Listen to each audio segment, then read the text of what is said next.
Good morning and welcome to the Monday morning briefing from Hearts Standard. My name is Joel Sked. I am joined by my colleague James Kearney, and we will be reflecting on the derby from the weekend while also digging into a couple of players that have started to impress, and then looking ahead to the international break in terms of players who are going away, players who are maybe not going away, i.e. Cabby Devlin, unfortunately, and for him. And kind of just what Hearts fans can get up to during international break, even though there is no first team football. So we may as well get the derby reflections over and done with. I was saying to pals yesterday that I said to someone yesterday that I'm not really with results. I'm just like, by the time I'm back to the pub or a couple of hours after, or even half an hour after, kind of just forgotten about it.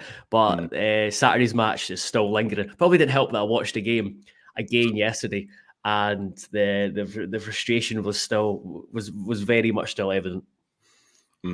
Yeah, I can imagine. Yeah, I've you're doing better than me. I've only watched it the once. I think that's more than enough for me. But yeah, I've watched games back before when things haven't gone well, and yeah, it's not the easiest watch. So fair play to you for dedicating 180 minutes of your life to that. The frustrating thing is that you're watching it back, and for large parts, Hearts played really, really well, and especially the first half. So there's going to be a piece going up on Hearts Standard later on today, just the kind of digging into the analysis stats side of things. And the first half, the Hearts just really caused Hibs lots of problems in possession and out of possession, and especially down the right hand side. There was a clear and evident game plan in terms of how we wanted to attack and put pressure on Hibs, and then how we wanted Hibs to play. So very much Hearts made Hibs play the way they wanted them to, especially the first half. And then the second half, I'm going to go through it again. But yeah, there was a lot of talk about why it went wrong, whether it was substitutions. You obviously wrote a piece yesterday about how the Kingsley substitution impacted. That certainly did, just with both in and out of possession. But then I also think there was the element of wasn't as the pressure from allowing Hibs to play out from the back wasn't quite there as it was in the first half. Yeah, no, I think that's right. I mean, I think the first half in particular, I mean, that's arguably the best opening 45 minutes Hearts have had this season, I thought. Again, in the league, certainly. In the league, of course, yeah, sorry, obviously it's European games. But I thought that, like you said, like they kept the control of the ball really well. They were making chances. Hibs didn't really have much of a sniff at all. And yeah, like you said, the combination play down the right of Sibic, obviously when he was at right back at that point. Devlin coming across, Lowry sometimes shuttling over, and then even sometimes, and obviously Forrest was there as well. And like you say, that kind of quartet worked really well because they kept just playing little balls. One would drop, one would advance. One would cut inside, one would drift outside. It did create those little pockets of space that Hibs were really struggling to deal with, I think. And you're right though. I think when the time the second half comes around, there's certainly not that same kind of fluency, I don't think, going forward. I don't think we're quite seeing that same level of combination play in the second half, and I think that's probably what's prevented Hearts from getting a third goal after Hibs pulled it back to 2-0. I think a lot's been said about Lowry coming off, and I think that there's no doubt that taking Lowry off meant that Hearts ceded some of the control that they had in midfield up until that point, because I thought Lowry was excellent that day, and he was getting on the ball, just playing clever little passes, spotting little runs, and it was really smart. And I just think that when he came off, Hearts did still have a couple of chances after that. I mean, I think of like Beningavis in particular, but there's still, it wasn't quite as free flowing as it had been in the first half, I think. Yeah, that's what's one thing I noticed was the second half was, especially after Hibs' goals, it became more frantic, more chaotic, more derby like. It was back and forth for Hibs. Opened up a couple of times for Hibs, and Hearts were we're still getting joy. We're still getting joy when they won the ball back and attack countered, but there wasn't. It was more. How would you frame it? It was more kind of reactionary from the game rather than the first half, where there was a clear way to build through the game, build through Civic and Forrest. You see Fire. I thought Fire did really well defensively in terms of going up against Boyle or Johan in 1v1 situation. He's strong and quick, but he very rarely supported Forrest in the same way that Civic supported him.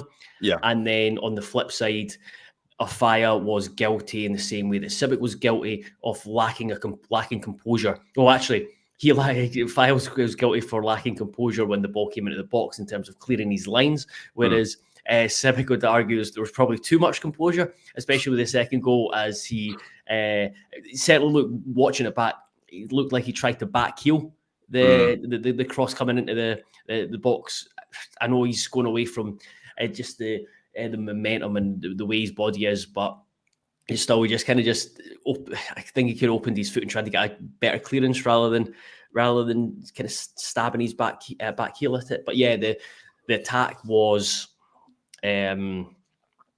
The attack was more kind of individual, whereas like Forrest was linking with Civic before. This time he was basically just coming in field and making runs in behind, which was effective, but it just didn't have the same cohesion as the first half. And it was just much more like a derby. It was much more frantic in the final. The final 20 minutes were played, 25 minutes were played like both teams were chasing a goal in the last 5 minutes. Yeah, no, that makes sense, and you make a good point actually about Fire, because, like you say, defensively it was pretty solid for the most part. But yeah, you're right. It's like we said in a couple of other games this season, going forward, he just doesn't provide the same level of support as someone like Atkinson, obviously, but even someone like Civic, So that obviously kind of narrowed the pitch on that side, and then on the opposite flank, obviously you've got Rolls in at left back for the second half and to the end of the first half. And I mean, I touched upon this in my piece that I wrote for the site yesterday, but I think that I'm just not convinced at all by Rolls at left back. I mean, I thought defensively he was absolutely fine. I didn't think there's anything wrong. And to be honest, even getting forward, he was getting up and down the wing really well, and he was getting into good areas and good positions. But he's just not got that cross on him. He's not that final ball that isn't there. And I think we saw that because I think there was once or twice where he tried a cross, but it didn't really get anywhere. But there was also other times where he'd be like the free man on the left, 10 yards to himself, and it looked like the Hearts players were, someone would be quite near him and they wouldn't just pass him the ball so he can hit a cross in, because he probably can't do that cross. Again, so I think that just narrowed the whole pitch, because on one side you've got a Fire who's not really getting forward, and on the other side you've got Rose who's not really got that end product. Yeah. As a result, it just meant that everything just got squeezed, and in the middle, and like you say, it got very back and forward. Yeah, I've just got a comment on Facebook there from Michael Carver saying, unfortunately, Kingsley's injuries cost us, as you wrote about yesterday, and why didn't Halliday come on for Kingsley? I think that this was a point I was going to go on to make, was that it's kind of like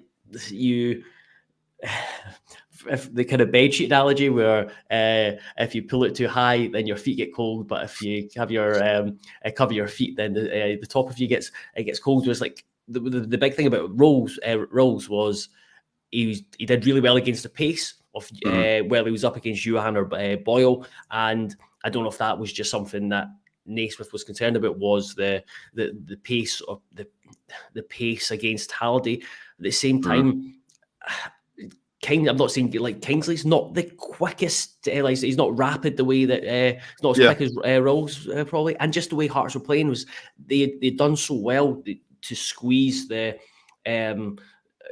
way the setup was. The Devlin would join Lowry and Shankland and stopping Hibs playing from the back.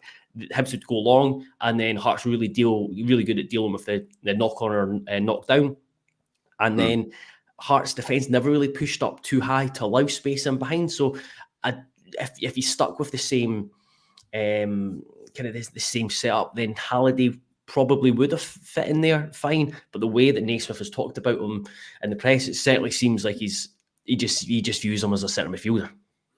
I think so, yeah. And the other thing to remember as well, obviously, is that Halliday's, when was the last time he played a game? Obviously he was out injured for a while, then he was on the bench, and he's not really been playing much. Yeah, he came on against County, but he's not obviously not started the game in a fair while.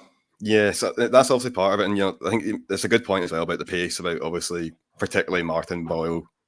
I mean, to be fair, I think you put pretty much any Hearts player up against Martin Boyle in a foot race, and Martin Boyle's probably going to win.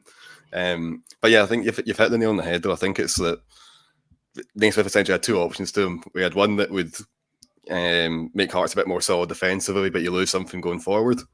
Or you can have Halliday, who maybe makes you a wee bit more vulnerable at the back, but is able to play a bit more football and gives you a bit more creativity when you are on the ball. And obviously, Naismith's erred on the side of caution. I can see why, and obviously, at that point, Hearts were 1-0 up as well, so they had a lead to defend, and you can understand it. But I do think it did fundamentally just change the way that Hearts played and the way that Hearts built out. So you mentioned there about caution. It's like so coming away from the match, I could understand the substitutions. It's one of those, puts myself in Naismith's shoes. I could understand the substitutions, especially maybe bringing Benny on 2-0 up. You want a wee element of control, but I think that is something that's irked a few Hearts fans, and I know one of my mates said that, and know this is something that Scott McIntosh he brought up yesterday in a thread he did on Twitter, and he said that he brought up quotes from Naismith from when he was interim boss. I think it was when he was back in May, and he was saying the supporters want a team that goes into every game trying to win it, not one that's going to defend and hold out for a draw or a 1-0 lead. So it's Naismith has come in, and one of the things he has, he's talked about aggressive front foot, positive football, and I mean that you'd say that change went against what he said there in terms of bringing Benny on for Lowry rather than going Grant or Lowry. No, I think you're right. Again, it's like, I think we saw it both with the Kingsley change and then later on with the Lowry one, where on both times, on both occasions, Naismith opted for someone who's got a bit more to them defensively, a bit more solid defensively, but doesn't give you that same kind of threat going forward. So yeah, you're right. It's a really good point actually that Scott's made, that it doesn't look great, does it? I mean, that is the opposite of what he said. At the same time, it's like I was just a constant fence sitter, but I can you understand, like, situations change and you're in a derby and you're just like, right, 2-0 up, let's just win this, even if it's going against maybe something I've said or principles I have. But yeah, when it comes, when it comes back and bites you, it leaves you open for criticism. We'll move on to, before we move on, I want to speak about a couple of individuals within that.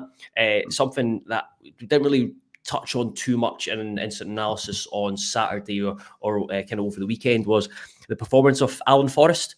I thought he was, watching again, he was absolutely brilliant, and he really brought the team something that's been lacking, just especially with Barry Mackay. It was a forward or attacking player who can carry the ball. That's the thing you noticed as well. He did it a lot, like even particularly towards in the second half, even when it got to 2-2 and when Hearts were pushing that a little bit more to try and get a third goal. He was the guy I looked at the most likely to make it happen by a country mile. I mean, he was getting the ball, driving forward. Like, even when he was coming inside, he was getting it and just charging, 10, 20, 30 yards up the park and then moving it on. And, there was some really nice play from him. And I think this is I've seen a lot of Devlin Forrest in the Championship, and I've always rated him highly. And even, again, at Livingston, I was a big fan of him. And I think that this is the kind of performance that Hearts fans have been waiting for, because this is the sort of thing he is good at. He is a quick midfielder, quick winger who is good with the ball at his feet, who is direct and does have that final product as well, whether it be a cross or a shot on goal. And obviously, his goal on Saturday was absolutely magnificent. Like, that's you're not going to score many goals better than that. Nah. But at the same time, I think that even if you take that goal away from him, I think he's still probably the best player in the park that day, because I thought he was, like I said, the way that he was linking up with the players around him and the wee gaps that he was, first of the gaps that he was seeing first off and then driving into them. Again, like, that's something that's been I don't know how many times we've spoken about it. That's been lacking in midfield. You know, we're not seeing enough players on getting the ball and just driving at the opposition and seeing what happens. But you know, so I think that's all got to be seen as a sign of encouragement. Obviously, as well as goal up at County the weekend before. So he's definitely finding form, I think, at the moment. I mean, the 2 goals he has scored are not exactly typical Alan Forrest goals. You know, we've got a header and a long range. Yeah, it's not exactly what you expect from him, but I do think he has been that little bit more consistent in recent weeks, because that's been his biggest problem, I think, since he's arrived at Tynecastle, has been consistency. And I think, you know, it's very early days. It's only been a couple of games, but we are starting to see that. And, you know, it means that I think he has basically played himself from being, you know, it's only a couple of weeks ago we were talking about being a squad player, you know, filling in here and there when he can. And now I think he's got to be playing for when Celtic goes around after the international break. Yeah, I mean, I think the big thing is when I've written about him in the past, I've always referred to he's quite a diligent winger, because he'll chip in and he'll work back. He's got loads of energy. Naismith pinpointed him as picked him out, as the best player on the park. So I asked him about Lowry on Saturday, and straight away he talked about Forrest, and asked Forrest about his performance, and you could tell he don't want to talk about it too much, just because of the nature of the game and having lost the 2-goal lead. But he reckoned if it wasn't for the fact that he lost the 2-goal lead, he would definitely say that it was his best game in a Hearts jersey. Moving on to another one who we spoke with on Saturday after the game was Cammy Devlin. He was he was asked. So he was obviously asked about the game, and he was really disappointed. But he was asked about his lack of call up for Australia. It was only Kai Rolls that was called up, and he could hear the emotion in his voice. He was absolutely devastated. But for Hearts, he's been, I would make it between him and Frankie Kent, has been the best player so far this season. I think that's probably fair, yeah. I mean, I think for me, Kent probably shades it. I mean, I've been really impressed with Kent since he's come in, but I mean, you're right. Now, Devlin has been great. I mean, he did say that he'd spoken to Graham Arnold, the Australia manager, and I think there was a discussion about they wanted to try out another couple of midfielders that hadn't been called up before, and you know, so obviously a couple have to make way. And while you know, Devlin will obviously be disappointed. I mean, yeah, I think he said the word devastated about 3 or 4 times, you know, when he was asked about it. But I would expect him to be back in the squad, then back in the international setup by the time the next the next break comes around. Just because I would imagine that, yeah, okay, part of it is that Arnold wants to try out these new players, so you know, someone's got to take a step back. And you look at Devlin, who you know did have that bout of illness recently. You know, it just meant that he's not played many full 90s in the last few weeks. So maybe if you're Graham Arnold and you need to get rid of 1 or 2 midfielders, the guy that's, you know, been a bit unwell and not played the full games, that seems like a quite easy choice to make, I think. So I don't think it's anything that Devlin has to be too concerned about in the long term. I'd expect him to get back in the squad, but obviously the only way to do that is by continuing to play well for Hearts. And again, the derby yesterday, you're right, I thought he played really well. I know he got that booking really early on, which kind of left him walking a tightrope. But in my view, that was an excellent booking to take, because you know, Boyle just completely just marched straight through everyone, and you need to stop him, otherwise he's going to have a shot at goal. So, well, that did maybe lead to Devlin being a little bit more like shackled and a little bit, you know, maybe not quite as eager as he usually is. And that's probably why he ended up getting taken off as well, I would imagine. But at the same time, I think it was the right decision to make. Yeah, I mean,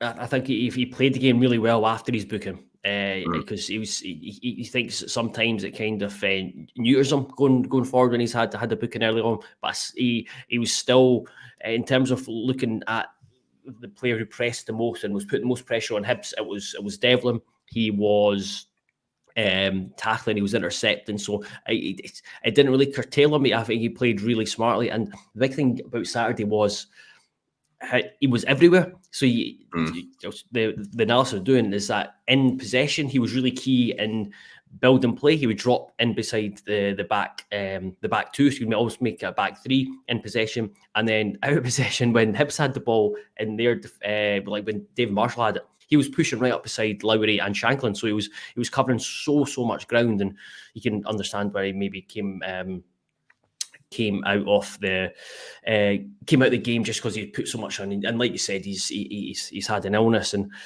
it's he's a player who I think frustrated at times last season, but he's really shown a bit more consistency this season. He made a couple of brilliant passes at the weekend. One just clipped over the Hibs kind of midfield to get Kingsley going forward, I think it was, and you could see Naismith was absolutely delighted. But I mean, in the end, it's maybe a good thing that, for example, him and Shanklin are not going away for international duty. It gives them a wee bit of a break, gives them a wee bit of a rest going forward. So it means only Kai Rolls and Xander Clark are Alex Lowry as well, for the Scotland 21s as well. He'll be involved. Before we look at maybe what is coming up over the international break, I just seen a question there from Michael Carruthers, who plays at centre back when Halkett is fit. I just thought I'd throw this at you. Would you partner Halkett and Kent, or would you think of a back three, or would you stick with Kent and Rolls? I think I'd probably go for Halkett and Kent, to be honest. Yeah, as a part of a back four. Although obviously we know that we've seen in recent games that Naismith has been toying with the back three on occasion, and it has also worked as well at times as well. So yeah, I think that I don't think we're likely to see Naismith just stick rigidly to the back four or the back three, and then that's it. I think there will be a lot of chopping and changing. You hear him a lot in post-match interviews or before games when he talks about the fact that certain players are more suitable for particular opponents, and I think that the logical the jumping off point from that is that so are tactics. So I think that I think Halkett is probably a better defender than Rose when they're both fully fit.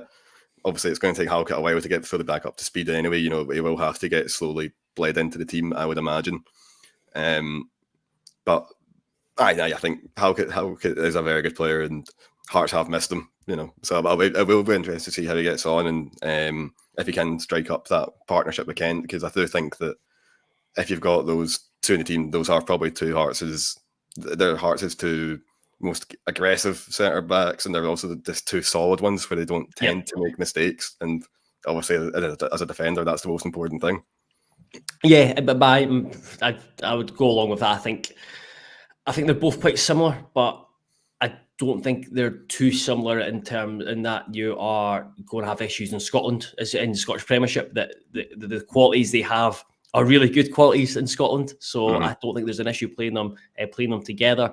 I think if you're playing a back four, then definitely probably those two, because we've seen the issues that Hearts have had in a back four this season sometimes. So certain games will lend itself to Rolls coming back in or a back three. So I think Halkett is, if he can get back to what he was like, not last season, the season before, it's a no-brainer. He comes back into the lineup. Yeah. So to finish off, we are entering an international break, so Hearts are not back in action until 2 weeks yesterday, so the 22nd, I think it is, against Celtic at Tynecastle Park. I think it's on Sky game on Sky Sports. In between then, there's still opportunities for Hearts fans to go and watch football. They've Hearts women's, they're playing Spartans at Ainsley Park on the 15th of October, and I have not got their fixtures up, but I have got them in my phone. Hearts B team, they have got a couple of games coming up, so they are playing Berwick on the 17th. I think it's a Tuesday at Ainsley Park, and then they play again on the 20th on Friday against Celtic B. So that's the two games that I'm going to try and get to, and I think looking ahead, I'll hopefully get over the next couple of weeks, we'll mix things up with the video and hopefully get someone on to talk about the B team and some of the players who have impressed so far this season. I know I watched them a few times early on in the campaign, and there's definitely some talent there. Whether it's always a big big step up to make when you get from the B team into the first team. So I think those two games probably worthwhile for Hearts fans to check out. The players coming through. James, you won't be there because you'll be heading to France to watch Scotland, I believe. Yes, I'm going to be in Lille for the friendly. So looking forward to that. It'll be a good laugh. Hopefully I get to see Xander Clark in action, but I'm not going to hold my breath, I'll be honest. Yeah, no. See, he's one of only a couple that will be on international duty, and between then and the Celtic game, we'll have plenty of content coming up on Hearts Stand. We're kind of looking back at the season so far. We'll have a 3-part feature on a former manager or Inter manager and his infamous spell, and we've got some exclusive interviews coming up from players, managers in the past, and hopefully people involved at the club currently. So be sure to keep abreast of everything on heartstandard.co.uk, and you can subscribe for £1 for 6 months or £12 for 12 months. And yeah, that'll be us until Wednesday. Goodbye. Cheers.